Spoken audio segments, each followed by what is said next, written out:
তো বন্ধুরা, ভারতের আশেপাশে যত ছোট ছোট দেশ রয়েছে এই সব দেশগুলিকে ভারতের নিজেদের প্রতিবেশী না বলে এদেরকে চীনের দালাল বলা উচিত। এই সব দেশগুলি অনেক ছোট ছোট, কিন্তু এরা নিজেদেরকে ইউএস এর থেকে কম ভাবে না। এই সব দেশগুলির কাজ খুবই ভালো, এরা সব সময় সমস্যাতেই থাকে চীনের কারণে। আর যখনই এরা সেই সমস্যা থেকে বের হতে চায় তখনই ভারতের দরজায় এসে দাঁড়ায়, আর তখন সাহায্য ভারতের থেকে প্রয়োজন হয়। কিন্তু যখন এদের পরিস্থিতি ঠিক হয়ে যায় তখনই এরা আবারও চীনের কোলে গিয়ে বসে পড়ে। আর এখন ভারতের জন্য সমস্যার বিষয় যদি এমনটা হয় যে এই সব দেশগুলি চিরকালের জন্য চীনের পক্ষে হয়ে যায়, আর চীন যদি এই দেশগুলির দুর্ব্যবহার করে ভারতের ক্ষতি করে, শুধুমাত্র এই কারণের জন্যই আমাদেরও বাধ্য হয়ে সাহায্য করতে হয় যাতে এরা আমাদের পক্ষে থাকে। কিন্তু এখন পরিস্থিতি এমন হয়ে গেছে যে এখন এদেরকে সব সময়ের জন্য তেমনই ট্রিটমেন্ট দেওয়া উচিত যেমনটা এরা চীনের পক্ষ থেকে পেয়ে থাকে, যাতে এরা আমাদের চোখে চোখ না রাখতে পারে।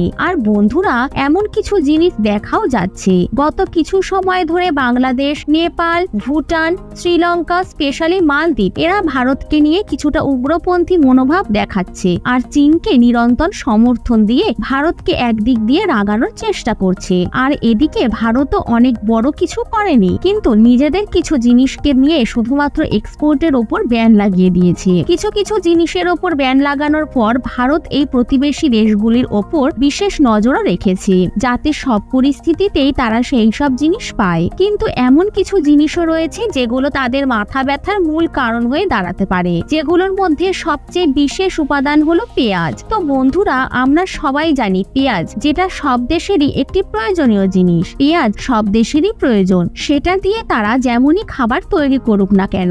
তো বন্ধুরা, পেঁয়াজের ওপর ভারতের পক্ষ থেকে এক্সপোর্ট ব্যান লাগানো হয়েছে, আর এই ব্যানকে ডিসেম্বরের আশেপাশে লাগানো হয়েছিল, আর বলা হচ্ছিল এই ব্যান চলবে 31শে মার্চ পর্যন্ত। তো বন্ধুরা, আমি এখন এই ভিডিওতে বলবো এই ব্যানকে নিয়ে এই দেশগুলির ওপর কি প্রভাব পড়েছে। স্পেশালি আমরা কথা বলবো মালদ্বীপের বিষয়ে, যারা নিজেদেরকে এই সময় বেশি তিসমার্কা ভাবছে। সবার প্রথমে ভারত 28শে অক্টোবর পেঁয়াজ রপ্তানিতে $800 প্রতি টনে নিম্নতম রপ্তানি লাগু করেছিল। তারপরে 8ই ডিসেম্বর ভারত দ্বারা সম্পূর্ণভাবে পেঁয়াজের রপ্তানি ব্যান লাগিয়ে দেওয়া হয়, আর এটা ক্রমশ চলবে 31শে মার্চ 2024 পর্যন্ত।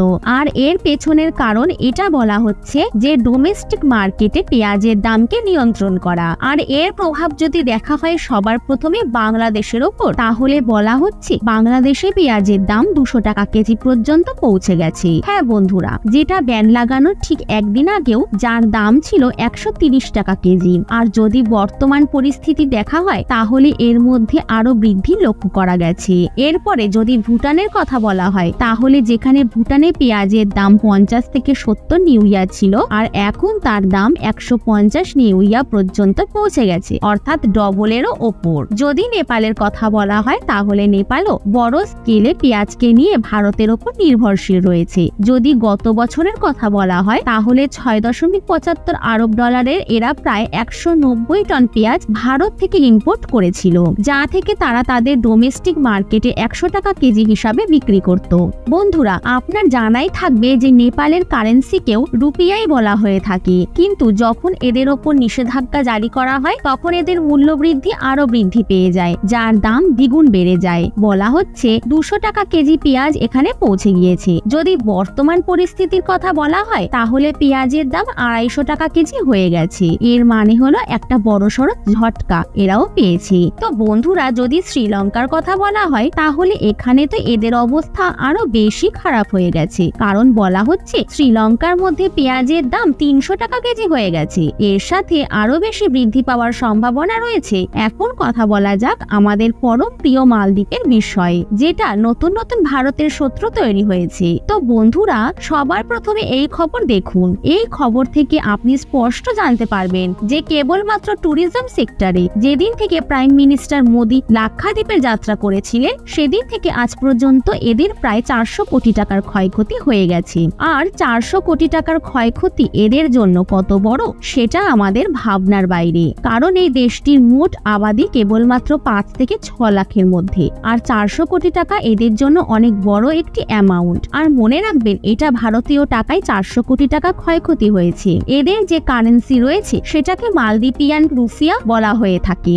আমরা রুপিয়া বলি আর এরা রুফিয়া বলে। আর এর যে ভ্যালু রয়েছে সেটা ভারতের টাকার তুলনায় প্রায় 5.5 গুণ কম। তো বন্ধুরা, আলটিমেটলি আপনি এটা ভাবুন, মালদ্বীপের ভারতের থেকে প্রায় 2000 কোটি টাকা ক্ষয়ক্ষতি হয়ে গেছে। তো বন্ধুরা, এদের জন্য এটা অনেক বড় ঝটকা ছিল।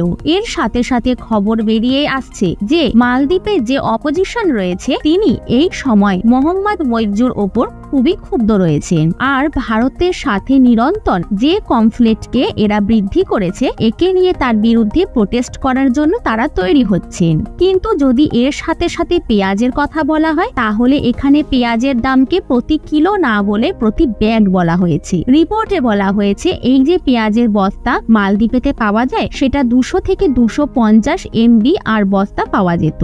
MBR হলো মালদ্বীপিয়ান রুফিয়া। কিন্তু যখনই ভারতের পক্ষ থেকে এর ওপর ব্যান লাগানো হয় তখন এর দাম ক্রমশ বৃদ্ধি পেয়ে যায় আর তাদের পেঁয়াজের দাম 500 রুফিয়া পর্যন্ত পৌঁছে যায় প্রতি বস্তায়। আর তারপর এদের পরিস্থিতি ক্রমশ আরো খারাপ হয়ে যায়। আর কারেন্ট পরিস্থিতি অনুযায়ী বলা হচ্ছে যে 800 থেকে 900 রুফিয়া পার ব্যাগ পেঁয়াজ এখানে পাওয়া যাচ্ছে। তো বন্ধুরা, আপনি এখন ধারণা করতে পারছেন প্রায় 3 গুণ পেঁয়াজের দাম বৃদ্ধি পেয়ে গেছে মালদ্বীপে। বন্ধুরা, আপনি এখন ধারণা করুন 31শে মার্চ পর্যন্ত এদের পরিস্থিতি কেমন হবে। আর এটা শুধুমাত্র পেঁয়াজের সেক্টরে হয়েছে, এছাড়া আরো বিভিন্ন জিনিস রয়েছে যেগুলোকে ভারত এক্সপোর্ট করে থাকে। যদি ভারতের অল্টারনেটিভ হিসাবেও এরা অন্য দেশে থেকে জিনিস ক্রয় করে তাহলেও সেটা অনেক খরচ করে তাদেরকে আনতে হবে। ভারত ছাড়া আর কেউই এদেরকে সস্তা দামে জিনিস প্রোভাইড করতে পারবে না। তো বন্ধুরা, আমি এটাই বলতে চাইবো গভর্নমেন্টকে, যাতে তারা এই ধরনের আরো কিছু করা পদক্ষেপ তাদের বিরুদ্ধে গ্রহণ করেন। আপনারা কি মনে করেন কমেন্টস করে জানাবেন। জয় হিন্দ, জয় ভারত।